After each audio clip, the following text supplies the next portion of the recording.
Hello everyone, চলুন আপনাদের সাথে শেয়ার করি আজকে দুপুরের মেনু। তো আজকে কী কী রান্না করলাম সেটাই আপনাদের সাথে শেয়ার করব। আজকে মূলত আমাদের ঘরে প্রায় 2-3 দিন 4 দিন হবে সবাই অসুস্থ রীতিমতো। তো জুমজুমের বাবা একটু বেশি অসুস্থ, তাদের মুখে একেবারেই রুচি নেই। আমিও কাশতে কাশতে শেষ, আমার ঠান্ডা লাগছে, আবার ছোটোটার ফোড়া হয়েছে, ফোড়ার ব্যথা, মানে অস্থির হয়ে যাচ্ছে আমার রীতিমতো। আমাদের ঘরে সবাই অসুস্থ, সবাই দোয়া করবেন। আসলে অসুস্থতার মধ্যেও রান্না করতে হয়, আবার সবার মুখে রুচি উড়ে চলে গেছে, খাইতে পারতেছে না, সেটাও একটা প্যারা। তো সেই জায়গা থেকে একটু সামান্য কিছু চেষ্টা করলাম, ডিফারেন্ট কিছু রান্না করে দিয়ে দেখি তাদের মুখে ভালো লাগে কিনা। তো যাই হোক, আমি প্রথমেই করলা ভাজিটা করে নিলাম। করলা ভাজি আবার মা পছন্দ করেন, ওনার খেতে ভালো লাগে, ওনার জন্যই করলাম। তো আমরা সবাই খাবো, আমারও ভালো লাগে, কিন্তু জ্বর মুখে একটু তিতা জিনিসটা আরও বেশি তিতা লাগে। তো যাই হোক, করলা ভাজিটা করে তারপর আমি চলে গেলাম ডিম বসাইতে। ডিমটা একেবারেই কষাবো, মানে পানিটা পুরোপুরিভাবে শুকিয়ে দেব। তারপরে আমি চলে গেলাম ডালের কাছে আর কি। ডিমটা এক সাইডে বসিয়ে ডাল বাগার দিব আর কি। ডালের কাছে চলে গেলাম, ডাল প্রায় কমপ্লিট হয়ে গেছে, এখন বাগারটা দিয়ে দিব।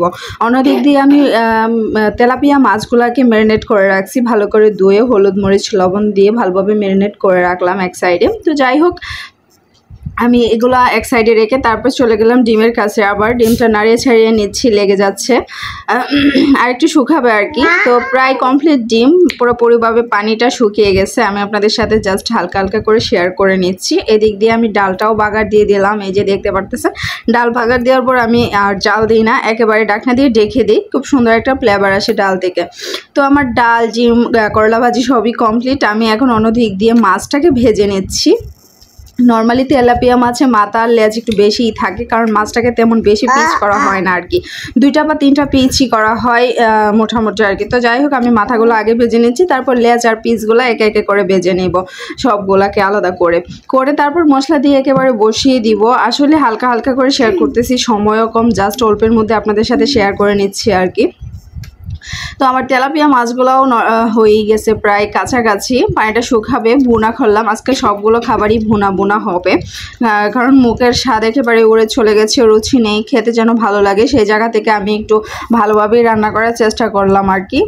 তো যাই হোক, মোটামুটি ভালোই লেগেছিলো আমার কাছে। নিজের প্রশংসা নিজে আবার করতে নেই, তারপরেও একটু করি আর কি, কারণ আপনারা তো আর খেয়ে দেখতে পারেন না, কীভাবে প্রশংসা করবেন, তাই নিজেটা নিজেই করে ফেলে আর কি। তো যাই হোক, আমার রান্না মোটামুটি প্রায় কমপ্লিটের দিকে।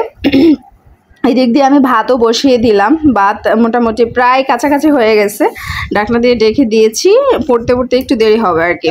তো যাই হোক, সব কিছু ক্লিয়ার, ডান। তো আজ এই পর্যন্তই, সবাই ভালো থাকবেন, সুস্থ থাকবেন। আপনাদের সাথে কিছুক্ষণ বকবক করলাম, অবশ্যই সবাই আমাদের পরিবারের সবার জন্যই দোয়া করবেন। তো সবার জন্য আমার পক্ষ থেকেও দোয়া রইল। আর হ্যাঁ, অন্য দিক দিয়ে আমও আছে, আমটাও কেটে নিচ্ছি আর কি, সেটা বলতে ভুলে গেছি আর কি। তো যাই হোক, সবাই ভালো থাকবেন, সুস্থ থাকবেন।